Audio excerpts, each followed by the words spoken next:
आ जाते हैं जी, चीक्स मेरी मेरे से बना दें। बिल्कुल यंग जनरेशन वहां से देखती है और आपके पास पेरेंट्स को बताएं कि देखें आप ऐसे बच्चों को हर जगह ना लेके जाएं, स्किन इंपॉर्टेंट है, खराब होगी तो फिर ठीक करना बड़ा मुश्किल होता है, टाइम लग जाता है। कोलेजन की तो मैं इतनी एड्स देख चुका हूँ मैम, यहाँ पे इतनी हाइप क्रिएट हो चुकी है। ये तो मैंने कहा कि महंगा बहुत है, सोर्स का पता नहीं है, हराम खा लेंगे नहीं ना, तो इसको ना इस्तेमाल करें।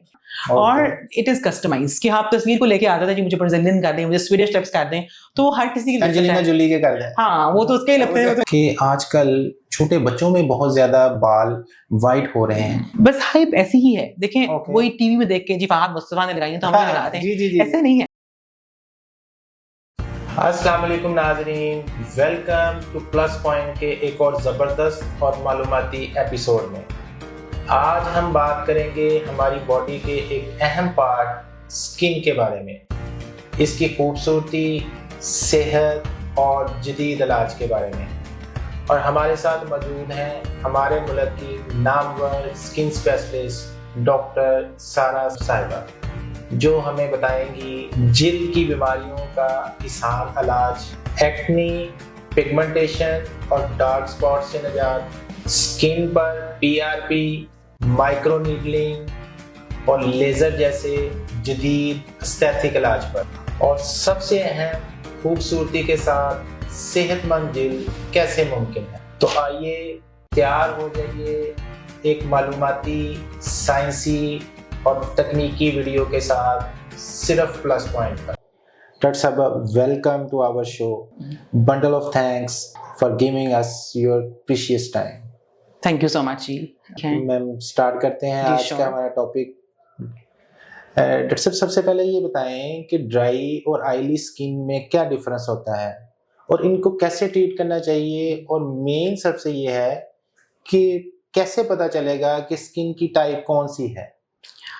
बेसिकली देखिए, ड्राई स्किन होती है जिसमें ऑयल जो है प्रोडक्शन कम होती है, और उसमें क्या है कि आप पेशेंट कंप्लेन करता है कि हम जो कुछ पे लगाते हैं हम फिर भी ड्राई हमारी स्किन रह रही है, वो उसका ऑयल प्रोडक्शन नॉर्मल नहीं होता, ऑप्टिमल नहीं लेवल होते, और पेशेंट खुद बताता है कि हमारी स्किन का मतलब शुरू से ड्राई है और कोई चीज़ चहती नहीं है, और इस तरह के उसके अपने सिम्टम्स होते हैं। और ऑयली क्या है कि ऑयल में ज़्यादा प्रोडक्शन, क्योंकि उसमें सेबेशियस ग्लैंड्स ज़्यादा होते हैं, ओवर एक्टिव होते हैं, ऑयल प्रोडक्शन ज़्यादा होती है, तो दैट इज़ वो आप जज कर सकते हैं। और पेशेंट आता है तो हम उसको देख के, क्योंकि कभी कभी कॉम्बिनेशन भी होती है स्किन, कुछ एरियाज जो हैं वो ऑयली होते हैं, कुछ ड्राई होते हैं, तो वो हम असेस कर लेते हैं देख के भी, और पेशेंट की बातों से भी पूछ के भी कि आपकी स्किन किस किस्म की है। नहीं मैम, यहाँ पे क्वेश्चन ये है कि आप तो एज ए डॉक्टर जज कर लेती होंगी, एक कॉमन जो लेडी हैं वो कैसे होम पे कैसे चेक कर सकती हैं कि स्किन की टाइप कौन सी है, कि डॉक्टर्स के पास ही आना जरूरी है? बेहतर है, हम ये कहते हैं कि आप होम घर में कुछ भी ना, मतलब हम एडवाइस करेंगे आप डॉक्टर के पास आएँ, वो देख के आपको बताएगा चेक करके कि आपकी स्किन कैसी है। कुछ क्योंकि घर हम रिकमेंड नहीं करते कि आप ओवर द काउंटर प्रिपरेशंस लें और खुद से यूज़ करें, उससे तो आपकी स्किन के ऊपर ना सूट करते हैं और आप अपनी स्किन को सही जान ना सकते हो कि ये ऑयली है या ड्राई है। तो इसलिए बेहतर है कि आप डॉक्टर के पास आएँ और अपनी स्किन को असेस करवाएं, फिर उसके मुताबिक हम आपको प्रोडक्ट्स देंगे कि जी ये आपको सूट करेगी और ये नहीं सूट करेगी। क्योंकि स्किन की कुछ चीज़ें आपको अगर ड्राई है तो कुछ लगाएंगे तो गलत, उसको आप ओवर ड्राइंग कर सकती है, इसलिए बगैर डॉक्टर को दिखाए आप कोई भी चीज़ इस्तेमाल ना करें, ये हम सजेस्ट करते हैं। जी ठीक ठीक। डॉक्टर साहब ये बताएं कि स्किन एलर्जी या एक्जिमा क्या होता है और इसकी मेन रीजंस क्या होती हैं और इनको कैसे ट्रीट करना चाहिए?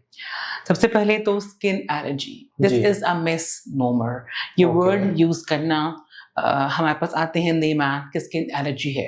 अब उस एलर्जी की तशखीस, लोग तो आते हैं वो कहते हैं जी एक्नी है, एक्नी तो एलर्जी नहीं है, लोग एक्नी को भी एलर्जी कह रहे होते हैं, एक्जिमा को भी एलर्जी कह रहे होते हैं, सोरियासिस को भी एलर्जी कह रहे होते हैं, मेलाज्मा को भी एलर्जी कह रहे होते हैं, और एलर्जी को भी एलर्जी कह रहे होते हैं। तो दिस हम आपको बताते हैं कि acne is different, eczema is different, psoriasis is different. ये स्किन के ऊपर जो भी चीज़ें जाहिर होती हैं उनकी मुख्तलिफ अलामात हैं, मतलब they are not everything does not come under the domain of skin allergy. Skin allergy को लोग ये कहते हैं जो भी आते हैं कि जी हमें स्किन एलर्जी है, हम बताएंगे कि आपको क्या चीज़ है। कि एक्नी को भी देखें, आते हैं, हम ऑपरेशन में भी काम करते हैं, हम शहर में भी काम करते हैं, वो यही पेशेंट कहता है जी मुझे एलर्जी हो गई, जी, अब बिल्कुल एलर्जी ऐसे। को हम ही बता सकते हैं कि आया वो एक्ने को भी क्यों, चूंकि वो एलर्जी कह रहा होता है तो जी, जी। वो एलर्जी तो नहीं है, वो तो एक्नी है। तो हाँ। That a doctor can tell कि आपको क्या मसला है।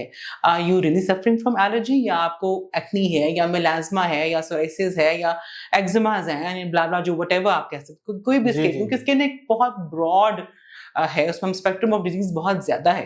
हर हाँ। चीज एलर्जी के अंदर नहीं आती। ठीक है। ओके। मैम एक बहुत इम्पोर्टेंट क्वेश्चन है कि बहुत सी एड्स ये फेस वॉश की आजकल चल रही होती हैं, तो क्या डेली फेस वॉश करना ज़रूरी है? और अगर करना है तो how much time use? Face wash देखें, आजकल बहुत जो है ना हाइप क्रिएट की सोशल मीडिया की जी, कि जी। जी फेस वॉश, ये face wash, that face wash. बिल्कुल। फेस वॉश की इतनी कोई अहमियत देखा जाए साइंटिफिकली तो नहीं है। ओके, ये अक्सर औकात मेरे पास पेशेंट आता है, मैं तो कभी फेस वॉश रिकमेंड नहीं करती। मैं ओके, कहती हूँ जो आप इस्तेमाल करें साबुन, उससे आप धो लें मुँह। But okay. वो पेशेंट की ख्वाहिश होती है कि मुझे फेस वॉश ज़रूर बताया जाए। हुँ, तो उसमें ये है कि फेस वॉश सुबह और रात को काफ़ी है। आप सुबह ओके, उठें तब वॉश करें। हाँ, अगर स्कूल या कॉलेज से आ रहे हैं या ऑफिस से आ रहे हैं, आपने कुछ लगाया हुआ है, तो आके ज़रूर वॉश करें। मगर okay, twice a day is enough for your skin. ये नहीं कि आप ज़्यादा ही फेस वॉश करते जाएँ, उससे भी स्किन ड्राई होगी और वो आपको स्किन को बल्कि खराब करेगा। तो okay, we okay. Don't recommend face washes that much, मगर ये मीडिया की हाइप है। आपको पता है आजकल हर चीज़ के जी ऐसे salicylic he. Acid face wash, glycolic acid face wash. Okay. Because देखिए ना, एक चीज़ जैसे स्किन के ऊपर रहना ही नहीं, जी, उससे तो जी। आपको 1 मिनट के लिए आपने लगाया उसको वॉश, 1 मिनट भी नहीं होता, आप हार्डली 10 मिनट बाद वॉश कर देते हैं, तो उससे ऐसे कितनी ही। एब्ज़ॉर्प्शन हो जानी है? उसकी एब्ज़ॉर्प्शन ही नहीं है, तो उसका कोई बहुत अच्छा इफ़ेक्ट, हाँ, थोड़ी देर के लिए आपकी स्किन को एक नीटनेस ज़रूर मिलती है, मगर उसका असर, उसका impact in the treatment of certain conditions आप कहें कि कोई, हम नहीं कहते कि कोई है, ठीक है? अब ये ओके। सारे लड़ना शुरू कर देंगे मुझसे फेस वॉश ओके। वाले कि आपने ये बात क्यों कह दी है? बट यही यहाँ पे है कि सॉरी मैम, मैं यही हुँ, कहना चाह रहा था कि अब आपके साथ जो है ना वो अगेंस्ट कैंपेन शुरू हो जाएगी कि डॉक्टर साहबा ने तो ऐसे कह दिया है। एक्चुअली बहुत से ब्रांड्स जो है ना, देखें वो एड्स चल रही होती हैं और उसमें एक डॉक्टर्स को प्रेजेंट किया जाता है, हाँ। को जो प्रमोट कर रहा होता है, और एक कॉमन आदमी उसको कैसे जज करेगा कि आया इसको यूज करना चाहिए कि नहीं? बिल्कुल ऐसे ही है। देखिए, ये तो उनके आजकल के क्या कहते हैं तरीका-वारदात है कि आप किसी भी चीज़ को लेके आ जाएँ, उसको एंडोर्स कर दें, तो वो चीज़ चलनी ही चलनी है। वो बिल्कुल ऐसे। डॉक्टर हो, वो कोई एक्ट्रेस हो, कोई भी हो, ये किसी की एंडोर्समेंट पे ना करें। It is your skin, don't play with it, ठीक है? स्किन एक ऐसा ऑर्गन है जो आपकी बॉडी का सबसे लार्जेस्ट ऑर्गन है। बिल्कुल इसका ऐसे। ख्याल रखेंगे, इससे आपके साथ रहना है, तो don't play with it. Over the counter preparations मत इस्तेमाल करें। इंस्टाग्राम पे बताई हुई चीज़ों को इस्तेमाल करें, but after you consult your doctor and the doctor recommends कि जी ये आपको चाहिए, ज़रूरत है कि नहीं है, ठीक है? तो ओके। ये मतलब मैं खिलाफ नहीं हूँ, ठीक है आप कर रहे हैं, मगर जी, ये जी, कि दैट जी। Is not a line of treatment कि हम कहेंगे जी एक्नी हो गई है, ये फेस वॉश यूज़ करें और एक्नी खत्म हो जाएगी, नहीं होगी, ठीक है? ओके, इट मे हेल्प कि स्किन को साफ कर देगा थोड़ा-सा, और तो कुछ नहीं करेगा। ओके, एब्ज़ॉर्प्शन नहीं है उसकी, आप खुद देखें कि एब्ज़ॉर्प्शन उस चीज़ के लिए जो हम स्किन के ऊपर लगा के रखेंगे, लीव ऑन है, वो एब्ज़ॉर्ब होगी। जो हम लगाएँगे और वॉश कर देंगे, दैट हैज़ नो एब्ज़ॉर्प्शन। उसका कोई ऐसा अच्छा इफ़ेक्ट है कहेंगे जी ये ज़रूर लगाएँ। हाँ, मैं कहती हूँ ठीक है, आप अफ़ोर्ड कर सकते हैं तो ज़रूर लगाएँ। फर्स्ट लाइन ऑफ ट्रीटमेंट हमेशा दवाई है। दे ओके। अगेन हम उसको ऐड अप कर सकते हैं डिपेंडिंग अपॉन कि फेस कि पेशेंट कितना अफ़ोर्ड कर रहा है।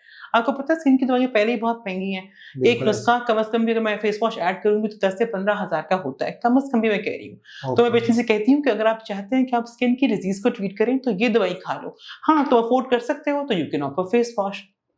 क्योंकि ओके। बच्चे आजकल आते हैं, वो इसी कॉन्सेप्ट से आते हैं, मैडम फेस वॉश आपने लिखा नहीं, वो ज़रूर लिखें। तो वो मैं लिख देती हूँ, ये मैं नहीं कह रही कि मैं लिखती ही नहीं हूँ, but it is on the patients request. मेरी फर्स्ट लाइन, मैं कभी भी पहली चीज़ के ऊपर फेस वॉश नहीं लिखूँगी।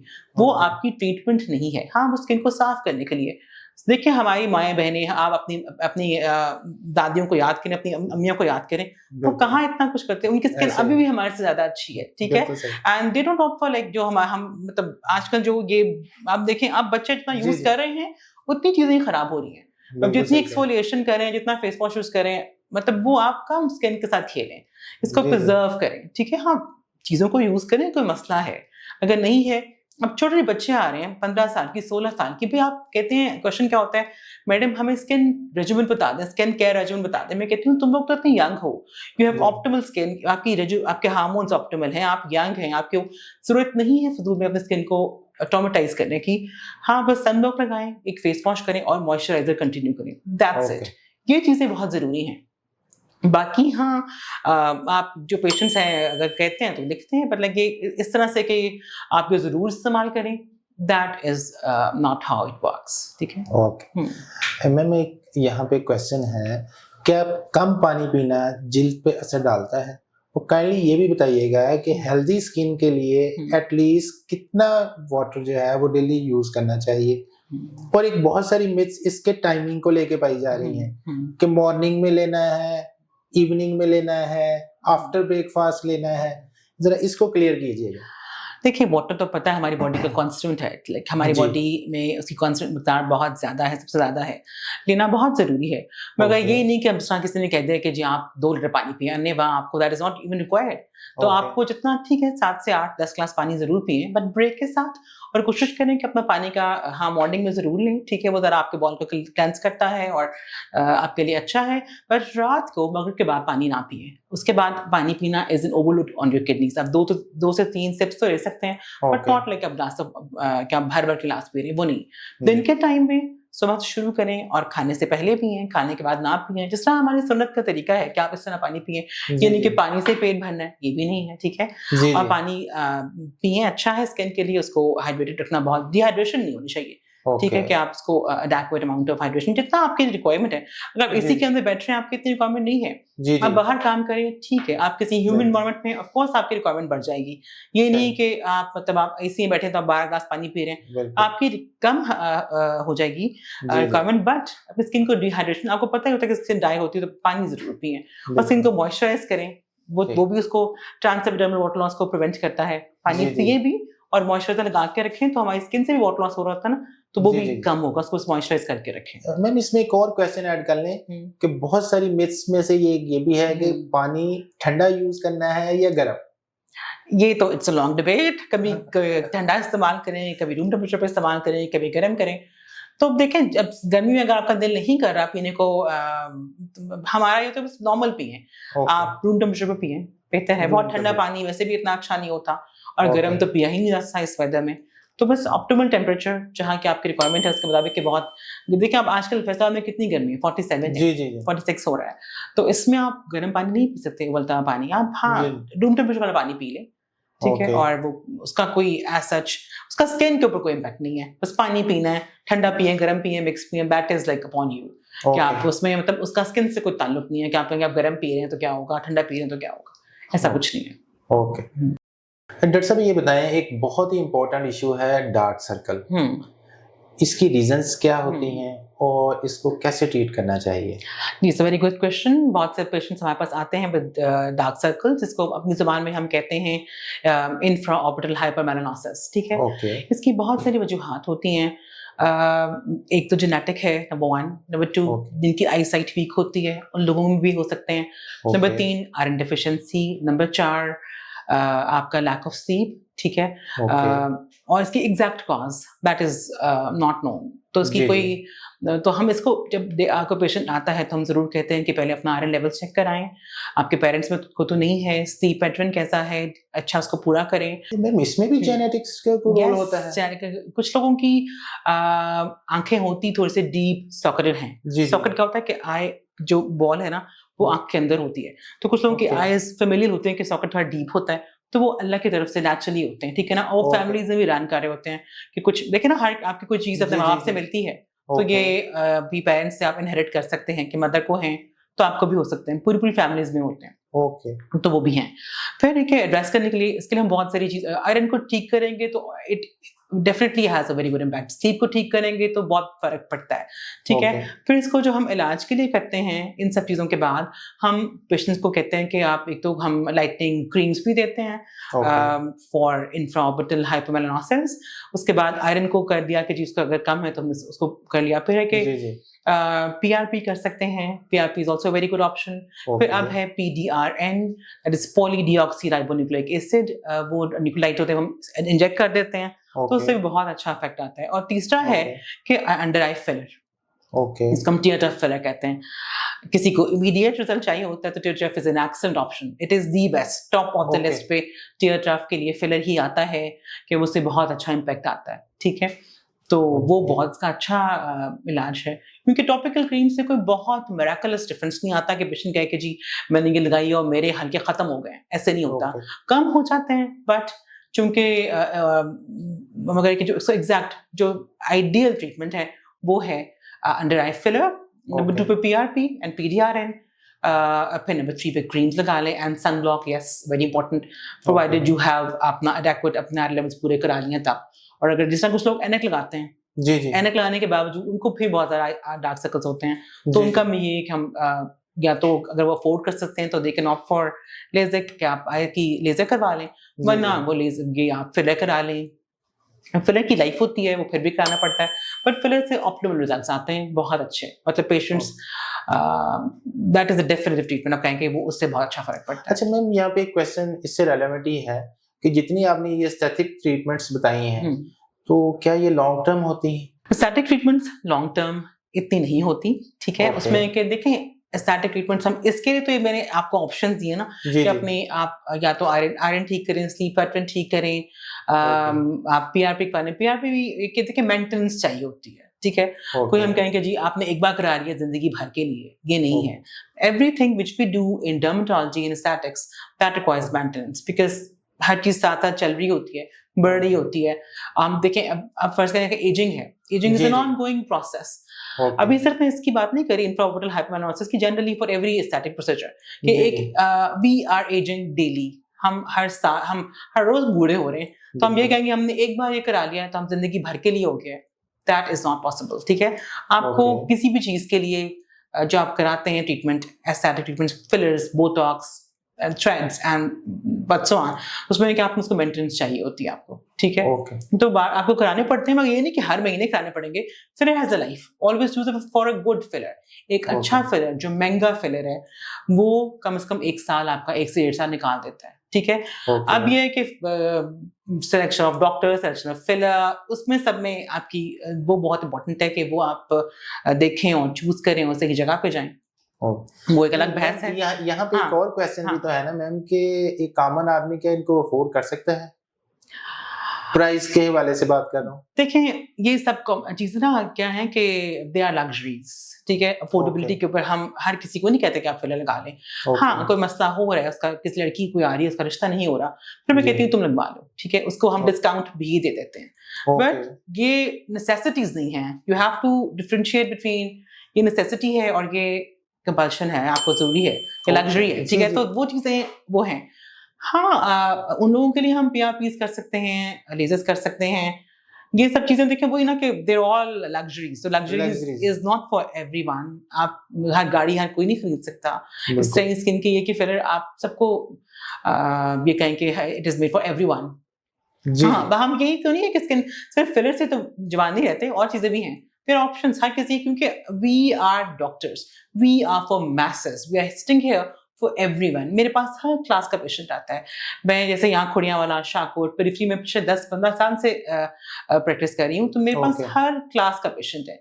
I am dealing every class के, जो गरीब है उसको भी, मतलब हम किस तरह से उनको कर देते हैं, डिस्काउंट कर देते हैं, कोई चीज ऐसे कि वो हम उनको केटर कर लेते हैं, ठीक है। मगर ये हाँ ठीक है, अब फिलर की थोड़ी सी टाइप्स थोड़ी सस्ती भी होती हैं। अगर ऐसे पेशेंट को जो इतना अफोर्ड नहीं कर सकता, उसको हम थोड़ा सा डिस्काउंट दे देंगे, कुछ हल्का, क्योंकि देखिए जिस तरह से हर गाड़ी है, चाइनीज भी हैं, कोरियन भी हैं, अमेरिकन भी हैं, जर्मन भी हैं। सो लाइक हर चीज को हम ऐसे करते हैं। बोटॉक्स है वो कोरियन भी आ रहा है, वो चाइनीज भी आ रहा है, वो अलर्गन का भी है, तो वो हम हर क्लास को कैटर करते हैं, हम डिवाइड कर लेते हैं, हम यूनिट्स लगा देते हैं उनकी मैं पूरा टीका नहीं लेती। लेकिन का बोटॉक्स अगर 35,000 का फर्ज करें आता है जी जी, वो मैं नहीं लगाती, मैं यूनिट्स ब्लॉक कर देती हूँ। आपको माथे पे लगेंगे 20 यूनिट्स, तो मैं उतने पैसे ले लेती हूँ और अपने लगाने के चार्जेस, तो वो फिर अफोर्डेबल में उसमें आ ही जाता है, आप मैनेज कर लेती हैं। यस, ये है कि we are here for masses, we are not for certain class। मतलब मैं यहाँ पे हूँ, तो मैं आपको मतलब I have been practicing dermatology for the past like 16 years। और तो मेरे पास हर तरह का मरीज है। हर जो कुछ क्लासेस से आते हैं उसको फर्क ही नहीं पड़ता, मैं जितने मर्जी लूँ। तो एक कुछ बाकी जो आती हैं जो जैसे हर मतलब बहुत ही बेचारे जो होते हैं, इनको मसाइल हैं जेन्युइन, जैसे हिर्सुटिज्म है, किसी के बाल चेहरे पे, उसकी शादी नहीं हो रही, मैं उसको डिस्काउंट दे देती हूँ। और ये नहीं कि मेरी कोई गंदी लेजर्स हैं, मेरे पास वर्ल्ड क्लास लेजर्स हैं। I have all the American lasers, Candela है, डियाग, आई हैव सुपेरियर टाइटेनियम। मगर हम उनको केटर कर लेते हैं, we do give discount, because उनको मतलब ये देखना, ये तो डॉक्टर का है ना कि हम जज कर लें क्या आया इनको, इसकी क्या है कॉज के, उसने फेरा लगवाना है तो मैं कहूँगी तो फिर तुम तो ये लगवा लो। मतलब किसी के बाल हैं, किसी की एक्नी है, किसी की छाइयाँ हैं वो सही नहीं हो रही, तो मैं उसको कस्टमाइज कर लेती हूँ, जिसको उसके मुताबिक हम कर लेते हैं, उसको हम मतलब केयर सबके लिए है। तो ये है। डॉक्टर साहब ये बताएं कि हमारी यंग जनरेशन में एक बहुत ही कॉमन डिजीज है एक्नी और पिंपल्स, जिसको लेके हमारी यंग जनरेशन बहुत ज़्यादा कॉन्शियस भी होती है। इसकी रीजंस क्या होती हैं और इनको कैसे ट्रीट करना चाहिए? ये बहुत जो है हॉट टॉपिक, हमेशा रोज एक्नी कहते हैं ना, acne is a bread and butter of dermatologist. So acne जो है वो हमारी, ये एक मैं क्लियर कर लूँ कि हम कहते हैं कि सिर्फ टीन्स में ही आती है, कि सिर्फ बच्चों को एक्नी होती है। एक्नी किसी भी एज, कोई भी एज एक्नी से मबर्रा नहीं है। वी हैव पेशेंट्स, बच्चे पैदा होते हैं न्यूनेटल एक्नी, फिर टीनेज एक्नी होती है, एडोलेसेंट एक्नी, फिर पोस्ट एडोलेसेंट एक्नी, फिर बाद में ओल्ड एज के भी एक्नी। मतलब एक्नी से कोई एज मबर्रा नहीं है। तो सिर्फ यही नहीं कि हमारे पास सिर्फ यंगस्टर या टीनेजर्स आते हैं, एवरी एज पेशेंट्स भी डी, हर एज के पेशेंट हमारे पास आते हैं। अब एक्नी की वजूहात, एक्नी की बहुत सारी वजूहात हैं। आजकल बच्चों की जो है, अब देखें कि एक तो ये diet is also very one of the leading causes. किताबों को देखें तो inflammation, hypercornification, bacteria and excessive sweating, sebum control, के सब और एंड्रोजेंस, ये 4-5 फैक्टर होते हैं जो कि एक्नी का बायस बनते हैं।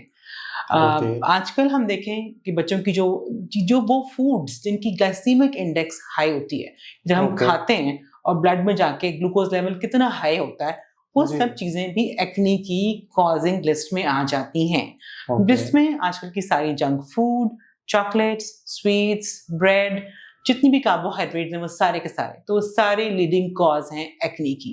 और हमारे बच्चे आजकल खाते ही यही चीजें हैं, उनकी स्टेपल फूड ही यही है कि जी रोजाना बर्गर, रोजाना शवारमा, तो वो सारी चीजें जो हैं वो एक्नी की वजूहात में शामिल हैं। और आजकल के बच्चों में एक्नी ज्यादा होने की मतलब वजह है, ठीक है। और कि ना डाइट वैसी है, ना स्लीप पैटर्न ऐसा है, तो सब कुछ मिलजुल के एक्नी को ज्यादा कर देते हैं। और हम यही कहते हैं बच्चों को कि अपनी डाइट बेहतर करें। मैं ये नहीं कहती कि जंक फूड को बिल्कुल बंद कर दें, उसको आप वंस इन अ वीक पे ले जाएं। कसूर माँ बाप का भी होता है, बच्चे खाना नहीं खाते, वो कहते हैं मंगवा लो, टेक अवे कर लो, जो आजकल बहुत ट्रेंड चला हुआ है, तो वो सब चीजें एक्नी का बायस है। सॉरी, यहाँ पे मैं इंटरेस्टिंग आपको बात बताता हूँ। हमारे पेरेंट्स तो, हमारे जो जनरेशन थे, तो वो तो मारते थे और हमें नीम का पानी पिलाते थे कि इससे जो एक्नी खत्म हो जाती है। तो ये जरा बताइएगा कि वाकई नीम का पानी, यस, नीम का पानी तो हमारी स्किन में, नीम का पानी स्केबीज में, नीम का पानी एक्नी में, नीम का पानी हर चीज में इस्तेमाल करते हैं जी। नहा लें और पी लें और लगा लें, तो वो तो बहुत ज्यादा यूज होता है। नीम का पानी डिसइंफेक्टेंट होता है, तो शायद इस वजह से वो एस्ट्रोजन भी थोड़ा सा होता है, तो वो आई थिंक उसकी एक वो ये वजह शायद लोग कहें कि जी एक्नी में। और तो इसका मतलब हमने जो मार खाई है वो बिल्कुल गलत थी खाई है। उनको माँ बाप का कसूर था, वो सही, आपको डॉक्टर के पास लेके जाना चाहिए। माने मैम, वो पिया भी नहीं जाता था, कड़वा इतना कड़वा होता था। उसके बाद वो शहद ले लें, कुछ भी ले लें मीठा, उसका जो कड़वाहट नहीं जाती, आप जो मर्जी कर लें, तो वो नहीं, उसका कोई किरदार नहीं है नीम के पानी का। हाँ जी, मतलब कि एक्नी को ट्रीट करें। एक्नी एक ऐसी चीज है जो आजकल डर्मेटोलॉजी में हम कहते हैं एक्नी ठीक हो जाती है। एक्नी एक वाहिद बहुत, क्योंकि स्किन में बहुत चीजें ऐसी बहुत कम होती हैं जो हम कहेंगे जी खत्म हो जाएंगी। छाइयाँ ठीक नहीं होती, वापस आ जाती हैं।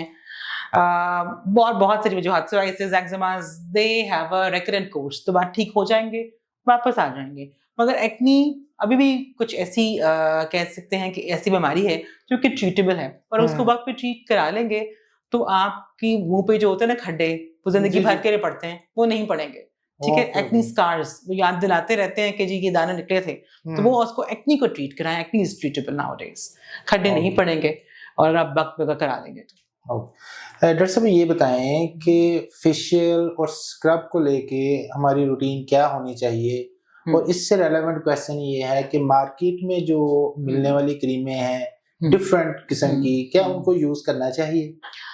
ये 2-3 सवाल इकट्ठे हो गए हैं। Facial scrubs and then market वाली क्रीम्स। जी जी। पहले मैं बता दूं कि फेशियल्स, ठीक है। फेशियल्स जो अब देखें ये कहेंगे कि मैं एक स्किन की डॉक्टर हूं तो मैं कहूंगी आप सिर्फ हाइड्रा फेशियल ही कराएं। फेशियल्स का क्या होता है कि फेशियल्स की कोई बहुत ज्यादा जरूरत नहीं होती।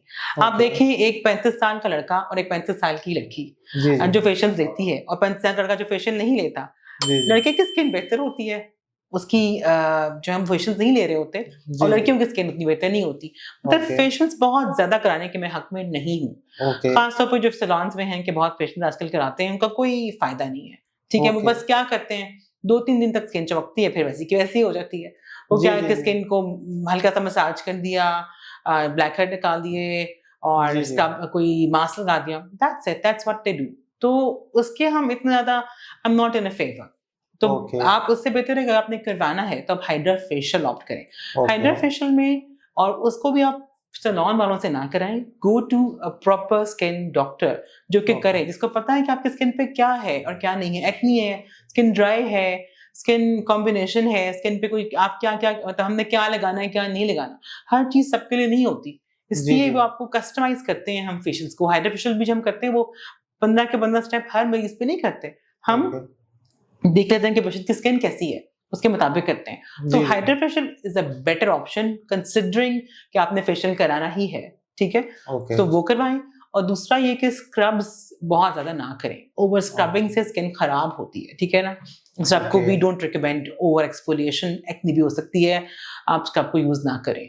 और थर्ड ये कि ओवर द काउंटर मिलने वाली बाजार की क्रीम्स का इस्तेमाल ना करें। देखें वो होती हैं कॉस्मेटिकल्स, और हम जो दवाई देते हैं वो फार्मास्यूटिकल्स के अंदर आती है। Pharmaceutical companies they have to take a license from the government authorities, from the DRAP, कि वो हमने क्या क्या क्या क्या इसमें डाला है, क्या कॉन्स्टिट्यूएंट है, किस मकदार में डाले हैं, मर्करी नहीं है, स्टेरॉइड नहीं है, ठीक है। तो वो आप वो लगाएं डॉक्टर से रिकमेंडेशन के बाद, बजाय इसके कि आप ओवर द काउंटर ट्यूबें खरीदें। उनमें वो लगाने से क्यों फर्क जल्दी आता है, क्योंकि उनमें स्टेरॉइड डला हुआ है। स्टेरॉइड क्या करता है कि एकदम असर देगा, ठीक है, असर देगा, और अगर वो सूट नहीं की तो स्किन बहुत खराब हो जाएगी। तो हम ये कहते हैं कि उनके इफेक्ट्स आएंगे ना स्किन। स्टेरॉइड्स क्या करते हैं, स्किन को पतला कर देते हैं, उसके ऊपर एक्ने ला देते हैं, उसको बाल आ जाते हैं। तो वो चीजें आप ओवर द काउंटर प्रिपरेशन कभी ना खरीदें, हम रेकमेंड नहीं करते, क्योंकि उनके ऊपर कोई चेक नहीं है। तो वो आप प्लीज, हम सबको इस पॉडकास्ट के जरिए ये पैगाम भी देते हैं कि उनको ना इस्तेमाल करें। हमारे पास पेशेंट्स आते हैं, उनके मुंह छिले हुए होते हैं, लाल पतले, उनकी नालियां प्रोमिनेंट, बाल बहुत ज्यादा, और एज अगर उनसे पूछो तो कहते हैं हमारी उम्र 22 साल है, देखने में 50 साल की लग रही होती है। क्यों? प्रीमेच्योर, उनकी स्किन के ऊपर फाइन लाइंस, व्रिंकल्स, स्किन को पतला कर देते हैं ना। तो लाइनें जो आप 10 साल बाद आनी है पहले आ जाएंगी। तो वो क्रीमें ओवर द काउंटर मिलने वाली इस्तेमाल ना करें, पार्लर से मिलने वाली क्रीमें ना इस्तेमाल करें, किसी की रिकमेंडेशन पे क्रीम ना इस्तेमाल करें, क्योंकि हो सकता है वो उसको तो सूट कर रही हो पर वो आपके स्किन के लिए नहीं बनी, ठीक है। तो इसलिए हम उसको नहीं करते। मैं किसी के खिलाफ नहीं हूँ, बट देखें हम स्किन डॉक्टर्स हैं, जो हमारे पास पेशेंट्स आते हैं वो सफर कर रहे होते हैं उन क्रीमों को लगा के, और फिर उनको ठीक करना इट इज वेरी डिफिकल्ट। हमारी 2 हफ्ते बाद शादी है, स्किन ठीक कर दें, तो हम जादू तो नहीं करते ना, हम कोई फूंक मारते हैं, हम दवाई ही देंगे ना। तो वो ऐसे पेशेंट्स को ट्रीट करना फिर बहुत मुश्किल है, इसके ऊपर जो दवाइयां लगा के ऐसे आया हुआ होता है। डॉक्टर साहब ये यहाँ पे ये है कि मैंने जो ऑब्जर्व किया है कि हमारे एज ए नेशन हम स्किन और हेयर्स को लेके बहुत ज्यादा कॉन्शियस हैं, और इसी का ही फायदा उठाती हैं जो हमारी डिफरेंट कंपनीज हैं, वो सेलिब्रिटीज को और कुछ डॉक्टर्स को हायर कर लेते हैं, फिर वो उसकी एड्स, सोशल मीडिया का एक बहुत जबरदस्त प्लेटफॉर्म आजकल यूज हो रहा है, और हर बंदा जो है वो सोशल मीडिया तो यूज कर रहा है, तो वो उनसे इंस्पायरेशन लेके वो क्रीमें यूज कर रहे होते हैं, उसके फिर बैड इफेक्ट्स तो आते हैं। डॉक्टर साहब बिल्कुल ऐसा ही है। बस वही तो मैंने कहा कि आजकल क्या है कि मीडिया जो है वो उसका इतना इफेक्ट है हमारी जिंदगी के हर क्या कहते हैं कि हर फीचर के ऊपर, हर चीज के ऊपर इम्पैक्ट है। Be it your skin, hair, nails, आपका दिमाग का हो, कोई भी चीज हो, मतलब आपकी ड्रेसिंग हो, हर चीज पे हम मीडिया को देख के फॉलो करें।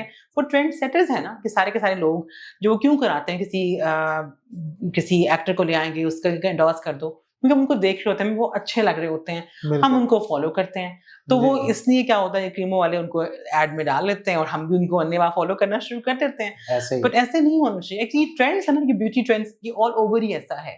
मगर है कि हम तो बस पाकिस्तानी जो है, हम तो वैसे गोरों से मुतासिर हैं। गोरा होना हमारी जिंदगी की पहली और आखिरी ख्वाहिश है हमेशा कि हम गोरे हो जाएं। गोरा होना खूबसूरती के अलामात में से वो है, मगर ऐसा नहीं है कि हमने टीच करना है। देखिए, ब्लैक इज ब्यूटीफुल, हम सारे ब्राउन हैं, हम में से कोई गोरा नहीं है। हम सारे जो इंडो पाक सब कॉन्टिनेंट के लोग हैं उनमें गोरे बहुत कम है। बेसिकली हमारी स्किन की जो फोटोटाइप है दैट इज ब्राउन।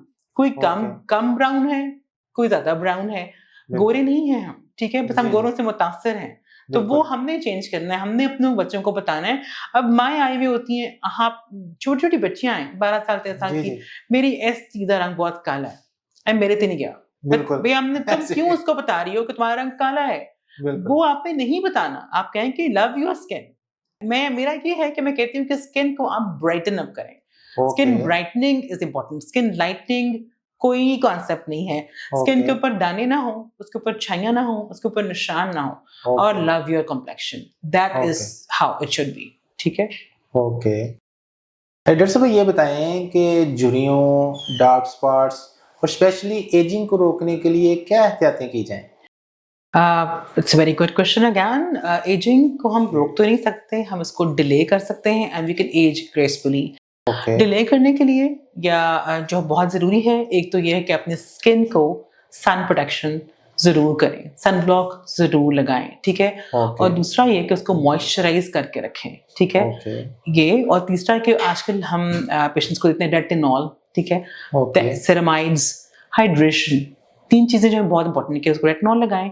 रेटिनॉल क्या करता है कि स्किन की एक्सफोलिएशन या उसकी स्किन को मतलब आपका एक्सफोलिएट प्रॉपर करता रहता है। जैसे ही हम एज कर रहे होते हैं ना, हमारा स्किन का टर्नओवर डिले होता है। एजिंग क्यों होती है? जब बंदा बहुत यंग होता है, आपके हार्मोन्स बहुत एडेक्वेट होते हैं, तो उस वक्त स्किन का टर्नओवर बिल्कुल खुद अल्लाह ने निज़ाम अच्छा रखा होता है कि बहुत अच्छा होता है। But with age turnover decreases और फिर एजिंग के असरात ज़्यादा आते हैं। तो रेटिनॉल क्या करता है कि स्किन का टर्नओवर को बढ़ाता है, जो कि एज के साथ कम हो रहा होता है। तो वो एक उसका एंटी एजिंग इफेक्ट आता है कि फाइन लाइंस नहीं बनती, बनेगी तो मगर कम बनेगी, ठीक है। और सेरेमाइड्स एंड मॉइस्चराइजर्स को बहुत ज़्यादा इस्तेमाल करें। जितना आप मॉइस्चराइज इनको करके रखेंगे उतनी ही एजिंग डिले होगी। And sunblock is again top of the list, सबसे ज़रूरी है। डॉक्टर साहब, ये हेल्दी स्किन के लिए डाइट के बारे में हमारे व्यूवर्स को जरूर गाइड करें, और इसमें ऐड ऑन ये भी कर लें कि डिफरेंट किस्म की एड्स में फिर वही मैं क्वेश्चन आएगा कि विटामिन्स ये वाले लें, ये लें, डिफरेंट टाइप्स की वो एड्स चल रही हैं विटामिन्स की भी। इसके बारे में जरा हमारे व्यूवर्स को बताएं कि वो लेने चाहिए या नहीं लेने चाहिए।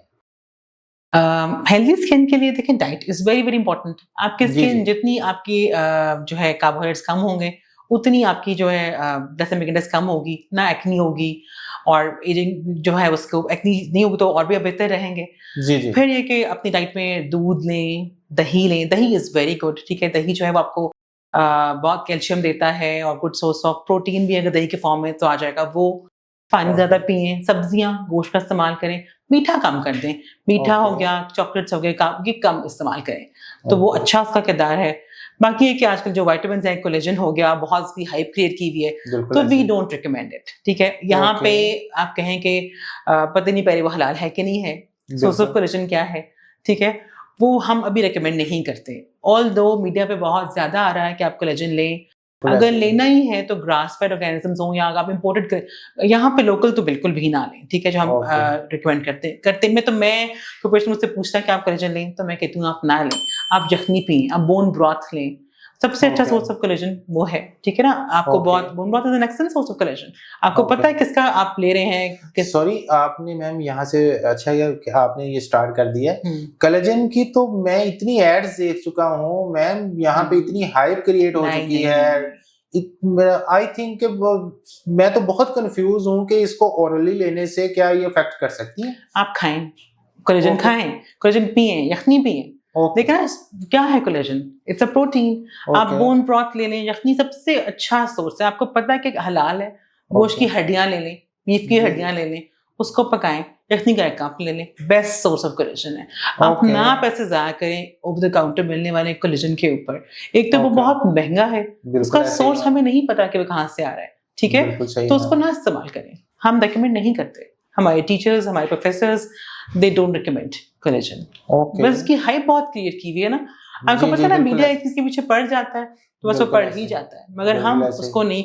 एक तो देखिए वो आप, ये तो मैंने कहा कि महंगा बहुत है, सोर्स का पता नहीं है, हराम बिल्कुल खा लेंगे नहीं ना, नहीं तो इस चीज बिल्कुल को ना ऐसे इस्तेमाल करें, ठीक है। ओके और हम यही रिकमेंड करते हैं, आप अपनी नेचुरल सोर्स लेना, जो आपको पता है, जो आपको मिल रहा है, जो इतना सस्ता है।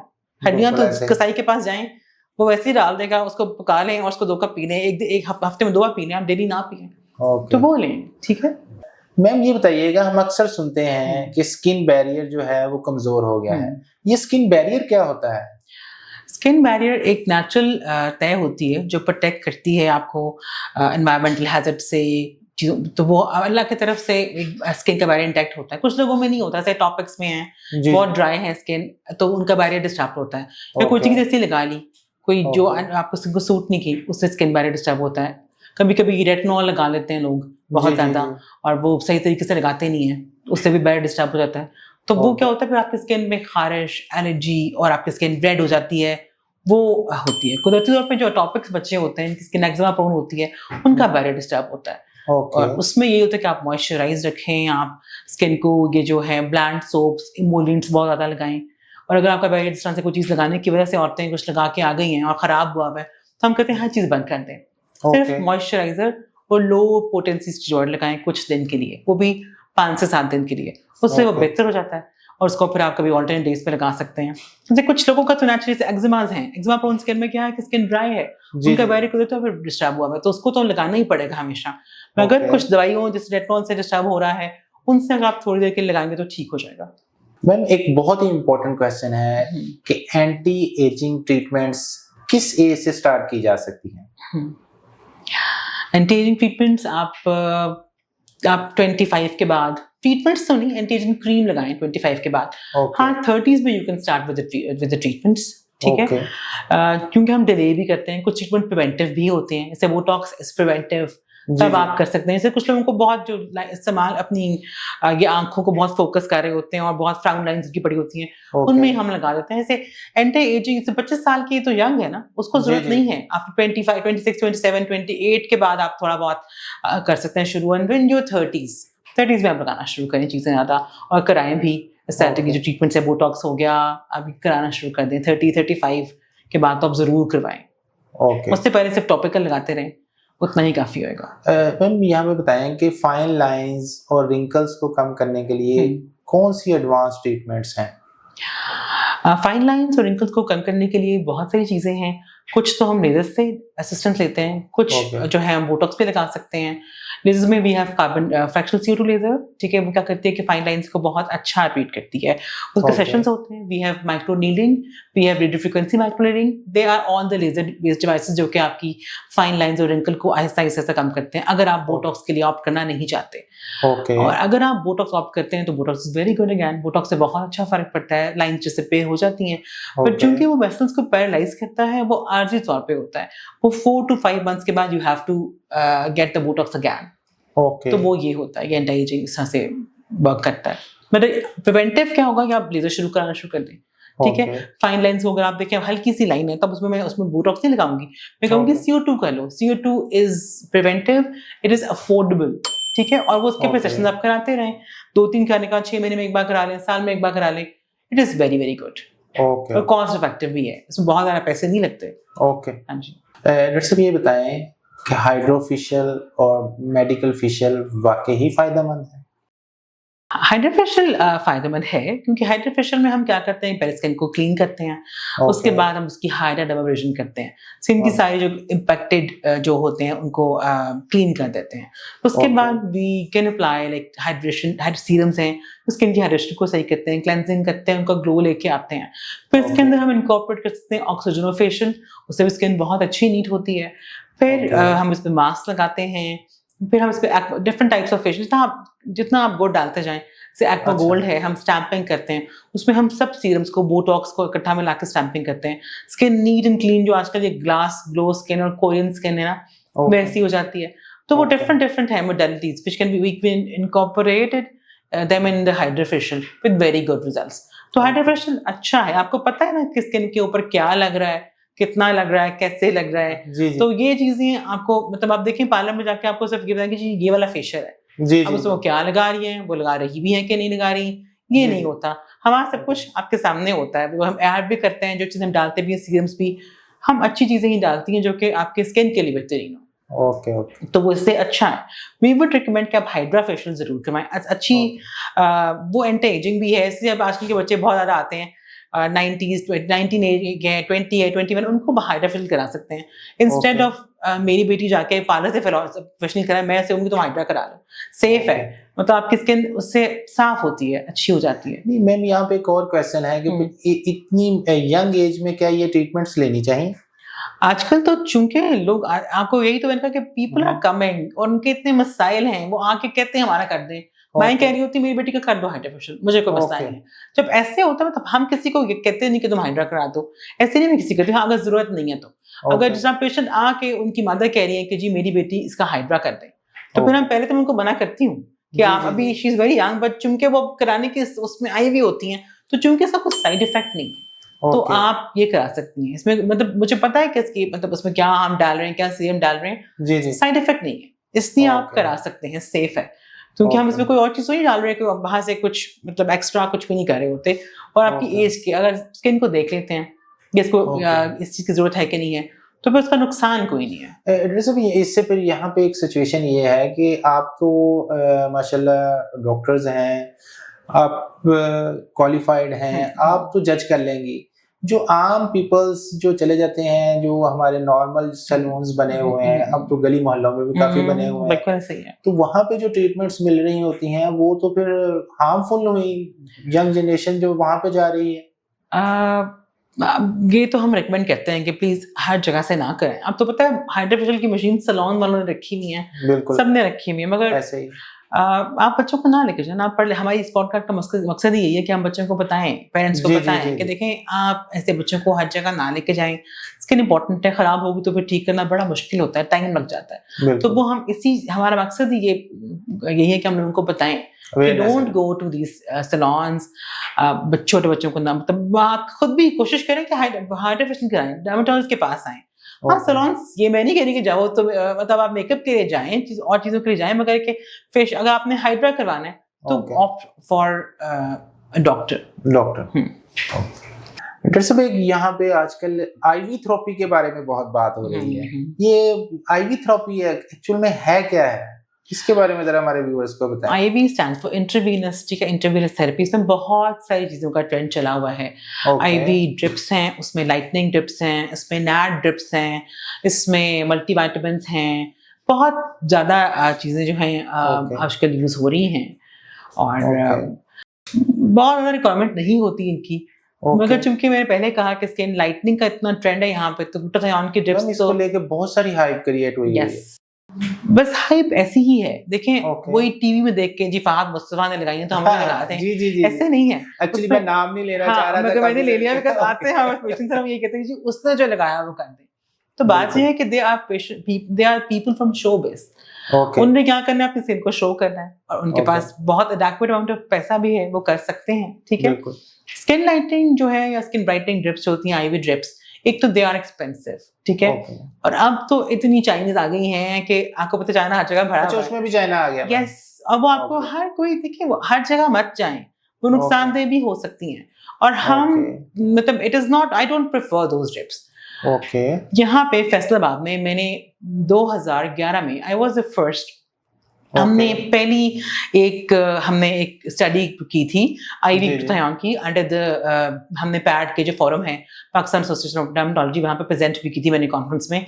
हमने वहाँ तब 4 से 5 लोगों को लगाए थे इंजेक्शंस जो ग्लूटाथियोन के होते हैं, वो हमें किसी ने स्पॉन्सर किए थे। उसको हमने 10 लगाए, तो उनमें हमने ऑब्जर्व किया कि स्किन लाइटनिंग थोड़ी सी होती है, स्किन वन टोन लाइट हो जाएगी और थोड़ा सा ग्लो आ जाएगा, मगर वो उसका इफेक्ट भी आर्जी है। वो क्योंकि मेलानोसाइट्स आपके क्या कर रहे हैं कि वो मेलन बना रहे हैं, ग्लूटाथियोन को थोड़ा सा ब्लीच करता है, मगर वो आर्जी होता है। आप अल्लाह मियां ने मेलन बनाना जा रहे हैं, हमने कब तक ब्लीच करना है? या तो हम लगाते ही रहें तो फिर उसका इफेक्ट आए, मेंटेन नहीं रहेगा अगर लगाएंगे भी तो। अव्वल तो बहुत पेशेंट्स में जैसे हम लगाते हैं, मैं ऐसे कहूँ कि मैं नहीं लगाती, मगर पेशेंट की ख्वाहिश पे लगाती हूँ, उसमें ये होता है कि कोई 8 से 10 के बाद इफेक्ट पड़ेगा, ठीक है, और फिर वो मेंटेन रहेगा। आप अगर आप लगाते रहेंगे तो मेंटेनेंस रहेगी, अदरवाइज फिर वैसे का वैसा हो जाएगा। तो इसलिए मैं उन लोगों की ये again it is one of the luxuries, ठीक है। तो हर किसी जगह से मत लगवाएं, हर किसी के पास मत जाएं। हम लगाते हैं कोरियन या अमेरिकन, ठीक है, और दे आर एक्सपेंसिव और उनके कुछ थोड़ा बहुत रिजल्ट आ जाते हैं, मगर वो भी जब आप लगाते रहेंगे, मैं पेशेंट से कहती हूँ कि आप छोड़ेंगे तो वैसे के वैसे हो जाएंगे, उससे बेहतर आप ओरल ट्राई कर लें, ठीक है, तो वो बेहतर है। और बाकी नैट ड्रिप्स हैं, नैट ड्रिप्स वो भी जो ओरिजिनल नैट ड्रिप्स हैं दे आर वेरी एक्सपेंसिव। 40,000 की एक ड्रिप आती है वो नैट, और उसकी फ्रीक्वेंसी कितनी है, once in a week for 4 weeks. उसके बाद पेशेंट ने वंस इन अ मंथ लगानी है। तभी वो नैट क्या है, न्यूक्लियोसिन एडेनिन डाइन्यूक्लियोटाइड, वो क्या करता है, एंटी एजिंग है वो। अगेन आप नैट ड्रिप्स हर जगह लगा रहे हैं, उतनी मैं तो हैरान कीमत पे हो रही थी कि कैसे अफोर्ड कर सकते हैं। नैट is very expensive, the real नैट। मैम वो कहीं वाटर तो नहीं लगा रहे, मोटर ही लगा रहे होंगे, चाइनीज पानी भर के देता है और हम लगा देते हैं। तो ये चीजें आप हमेशा इसको देखें कि आप क्या लगवा रहे हैं, कहाँ से लगवा रहे हैं। कम पैसों पे ना जाएं, इसलिए क्योंकि देखें ये चीजें आपकी अपनी जान से ना खेलें। आईवी का मतलब है आपके खून में जा रहे हैं, तो हमेशा कुछ टेस्ट होते हैं प्रिलिमिनरी, उनको हम लगाते हैं, करा के फिर ड्रिप लगाते हैं अगर लगाना भी हो तो इसलिए। और ये अगेन भाई बहुत क्रिएट की हुई है, इसका कोई बहुत ज्यादा इफेक्ट नहीं है, क्योंकि हम तो नैट मतलब मैंने खुद भी लगाया, मैंने कहा पता नहीं क्या इफेक्ट है, मतलब कि उसका कोई बहुत मिराकुलस इफेक्ट नहीं आया। एक तो इतने महंगा है और फिर एक इतना उसके कोई बहुत अच्छे कि हम कहेंगे जी ये तो आपको जवान कर देगा, तो that is not how it works. और आपको गोरा चिट्टा कर देगा, that is not how they work. आपका स्किन टोन लाइट जरूर होगा, स्किन पे चमक जरूर आएगी, मगर और पेशेंट सिलेक्शन बहुत जरूरी है। अब मैं काला स्याह बंदा उसको कभी भी वाइटनिंग लोशन नहीं लगाऊंगी, क्योंकि उसको तो फर्क ही नहीं पड़ना। स्किन फोटोटाइप इंपॉर्टेंट है पेशेंट सिलेक्शन के लिए। आप हर किसी को कहिए जी, अब मेरे पास आते हैं पेशेंट कि ये मेरा भाई इसका रिश्ता नहीं हो रहा, इसको टीके लगा दे, जी, तो मैं देखूंगी अगर जो बहुत डार्क कम्प्लेक्शन है उसमें तो आपने पेशेंट सिलेक्शन आपने लगाना ही नहीं, क्योंकि उसको नहीं फर्क पड़ना। तो इसलिए ये कि आप डॉक्टर के पास जाएं, अगर वो आपको कहेगा कि हाँ ठीक है आपको लगा सकते हैं। अव्वल तो मैं आपको बता रही हूँ कि मेरे पास बहुत पेशेंट आते हैं, मगर मैं उनकी माएँ कह रही होती हैं, मैं पहले उनको मना ही करती हूँ, फिर मैं कहती हूँ कहीं और से लगाएंगे तो पता नहीं गलत चीज ना लगा लें, फिर हम लगा देते हैं, मगर बहुत फ्रीक्वेंट नहीं। इसलिए आप मत हम उसको एडवोकेट नहीं करते बहुत ज्यादा कि आप लगाएंगे जी बहुत फर्क पड़ जाएगा, आप बिल्कुल गोरे चिट्टे हो जाएंगे, तो ऐसा नहीं होता।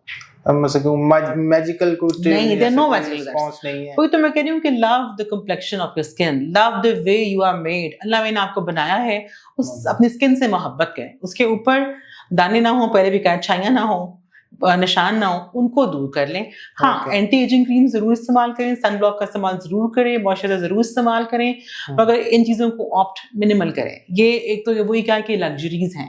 अगर कोई लगाता है, देखिए वो जो मैंने बताया कि मीडिया के पर्सन अगर लगाते हैं तो वो उनकी रिक्वायरमेंट है, उन्होंने गोरा रहना है, गोरा नजर आना है, जो कि लोगों को पसंद है गोरा होना, तो इसलिए उन लोगों को फॉलो ना करें, ठीक है। तो ये एक it's a very important message for all of you कि आप don't fall for these drips, इनका कोई बहुत अच्छा इफेक्ट नहीं है। ओके, तो मैम इसी में ही ऐड कर लें, बोटॉक्स और फिलर्स के बारे में भी बहुत बात हो रही है, तो इसके बारे में भी हमारे व्यूअर्स को जरूर गाइड करें। Botox is a very good thing. I love Botox. I love doing it. I do it on myself. I do it on my patients. मैं पिछले 12-13 साल से Botox कर रही हूँ. It is preventive. देखें लाइनें नजर आना किसको अच्छी लग रही होती हैं. हर कोई चाहता है कि हमारे माथे पे लाइन ना हो, मुंह पे लाइन ना हो. तो Botox का बहुत अच्छा इफेक्ट है. एंटी एजिंग है, ठीक है. Botox हम माथे पे लगा सकते हैं, पेरीऑर्बिटल, यहाँ पे इधर स्किन की सैगिंग के ऊपर लगा सकते हैं. Botox के बहुत सारे यूजेस हैं. एक तो ब्यूटिफिकेशन के लिए कि आपके जो फाइन लाइंस हैं, रिंकल्स हैं, उनके लिए हम लगाते हैं. फिर अब हाइपरहाइड्रोसिस, पसीना आना हाथों पे, पाँव के तलियों पे, बगलों में, एक बहुत बड़ी न्यूसेंस होती है कुछ लोगों को जिनको वो आता है. बोटॉक्स का उसमें हम लगाते हैं. बोटॉक्स हम मिग्रेन में लगाते हैं विद वेरी गुड रिजल्ट्स. तो Botox is a very good, मतलब it is I highly recommended thing, जो कि उसका कोई ऐसा कहें कि कोई एक चीज का इफेक्ट हो ना, हम उसको एंडोर्स करते हैं. एक चीज का इफेक्ट ना हो तो we will never endorse it. सिर्फ पैसा बनाने के लिए मैंने लगाना तो लगा दूंगी, बट ऐसा नहीं है, ठीक है. तो बोटॉक्स आप लगवाएं, वो अच्छा है. एंड फिलर्स अगेन, फिलर्स और एफडीए अप्रूव्ड होते हैं. आप एफडीए का पता है ना कि फेडरल वगैरह उसने अप्रूव किया है. फिलर्स बहुत अच्छे हैं. फिलर्स हम लगाते हैं जहाँ पे इस तरह के नेजरेबल फोल्ड हो गए. जैसे एज के साथ हम जब एज कर रहे होते हैं, हम एज जैसे आप जवान होते हैं, बंदा बिल्कुल ऐसे कॉन्वेक्स यूं होता है, ठीक है. एज करते हैं स्किन लगती है इंफीरियर मिडली, तो वो जो वॉल्यूम लॉस है उसको कवर करने के लिए हम फिलर लगाते हैं। मैम यहाँ पे सॉरी, बहुत सारे मैंने ऐसे देखा है कि लोग कॉन्शियस हैं जो लाइन और स्पेशली फेस लिफ्टिंग को लेके, तो क्या इनमें भी इसका कोई रोल है? Yes, very good. Jaw line तो बहुत कमाल बनती है इस फिलर से, बहुत अच्छी है, और फिलर का बहुत अच्छा रोल है इसमें जॉ लाइन के लिए। इवन अगर हम मिड चीक, जैसे वॉल्यूम लॉस है ना, एज के साथ वॉल्यूम लॉस होगा ना, हमारी बोन्स की भी, हमारी फैट भी लूज होती है और हमारी बोन्स भी रिजॉर्व हो रही होती हैं। तो उसके लिए हम जहाँ पे हमें जगह को फुल करना है तो वहां पे फिल लगाना है। हम यहाँ क्यों लगाते हैं? कि खड्डा पड़ रहा है, इसको हम फिलर से फिल करेंगे। यहाँ क्यों लगाते हैं? यहाँ फोल्ड पड़ा है, यहाँ लगाएंगे तो ऊपर जाएगा। यहाँ लगाते हैं, वॉल्यूम आपका डेफिनेशन आ जाएगा। यहाँ लगाएंगे चिन पे तो ये पूरा एक क्या कहते हैं वो चिजल जॉ लाइन हो जाएगी। तो फिलर्स का पर्पस ये होता है, और फिलर्स की अगेन लाइफ है। फिर अगर आप अच्छा लेंगे तो 8 months to 1 year तक रहेगा, और उसको हम वो अच्छा है। डॉक्टर साहब, लिप्स फिलर्स के बारे में बताएं, और ये भी बताएं कि इसकी एडवांस ट्रीटमेंट्स क्या हैं? लिप फिलर देखें, एक तो ये कि again we use hyaluronic acid for lip fillers, कि लिप फिलर क्योंकि आजकल बहुत ट्रेंड है लिप फिलर का। हर कोई आके पूछ रहा है कि हमारे लिप ऐसे बना दें, ऐसे बना दें। मगर देखें, बात ये होती है, एक पेशेंट आई, उसने एक तस्वीर पकड़ी हुई कि मैडम मेरे लिप्स ऐसे कर दें। मैंने कहा कि जी ये तो नहीं हो सकता, हम लिप फिलर लगाते हैं, but it is customized for every patient. हर इंसान के लिप्स डिफरेंट हैं। अब कोई किसी की लिप्स में इतनी जगह ही नहीं है, वो कहें जी मेरा इतना पाउट कर दें, तो हमने लिप को हमेशा अंडर डन करना होता है, क्योंकि हमें बहुत भरना नहीं होता, वरना वो डक लिप्स हो जाते हैं, ऐसे निकले हुए बिल्कुल। अगर आप जैसे लग के नहीं, डक जो होती है उस तरह के, तो वो ऐसे नहीं करना। और इट इज कस्टमाइज कि आप तस्वीर को लेके आता था जी मुझे ब्राजीलियन कर दें, मुझे स्वीडिश लिप्स कर दें, तो हर किसी की एंजेलिना जोली के कर दें। हाँ, वो तो उसके ही लगते हैं, तो इसको ऐसे तो मतलब यूं ही होता, हम करते हैं।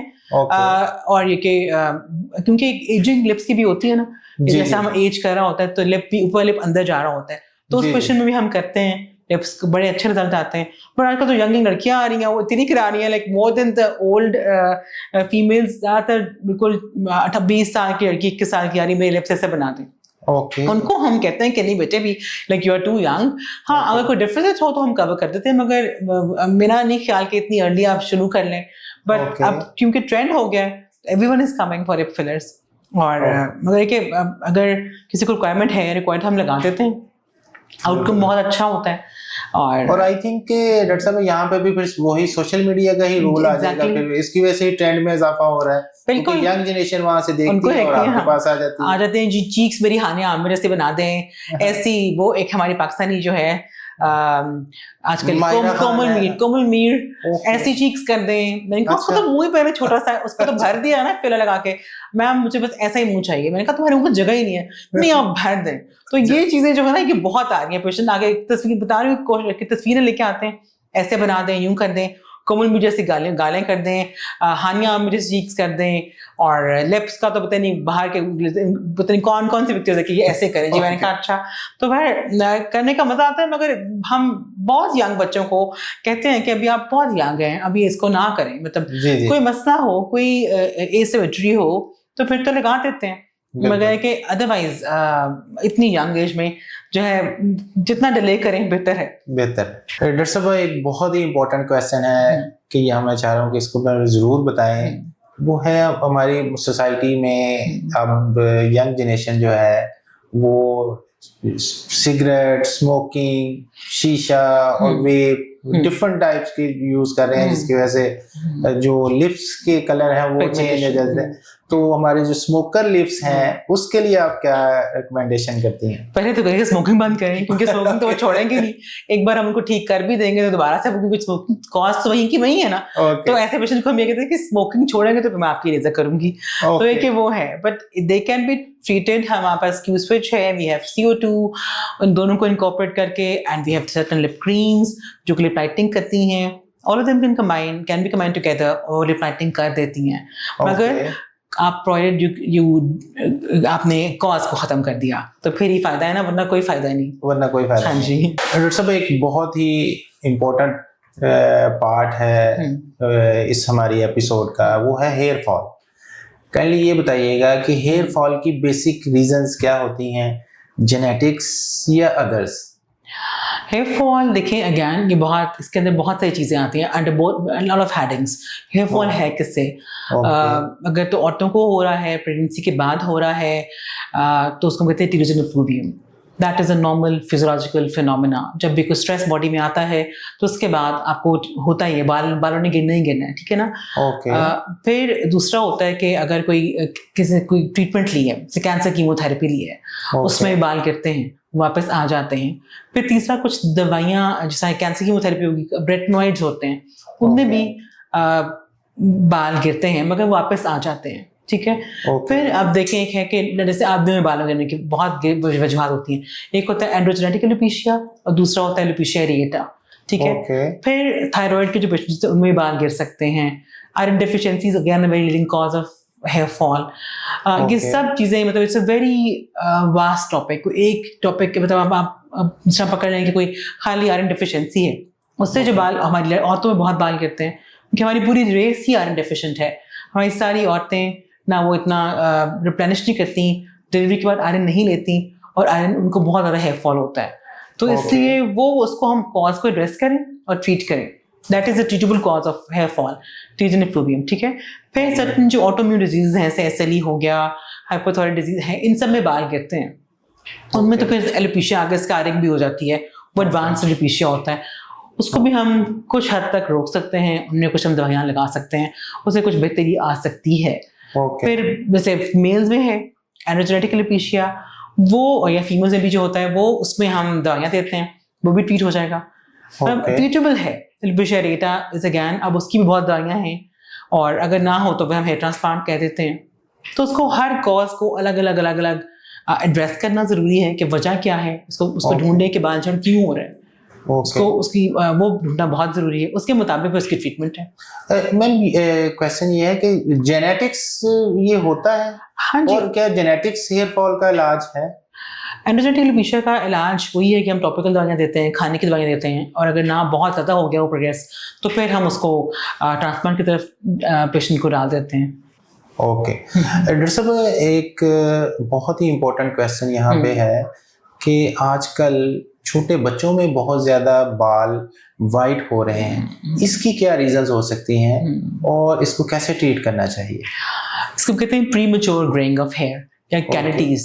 बहुत सारे बच्चे आजकल इसका शिकार हो रहे हैं, इवन यंगस्टर्स भी 15-16 साल के बच्चे आ रहे हैं और उनके बाल सफ़ेद हो रहे हैं। अगेन मल्टीविटामिन डेफिशिएंसीज भी एक कॉज है, लैक ऑफ स्लीप, उनका पैटर्न, डाइट अच्छी नहीं है आजकल की बच्चों की, वो सब चीज़ें जो हैं वो इसका उसमें किरदार उनका होता है।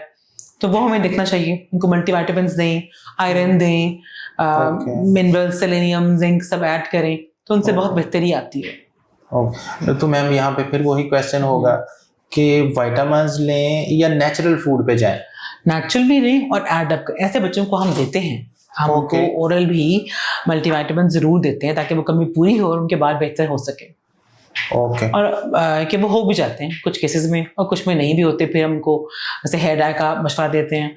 तो ये कि डाइट को बेहतर करें, उसमें सबसे इंपॉर्टेंट रोल है डाइट का।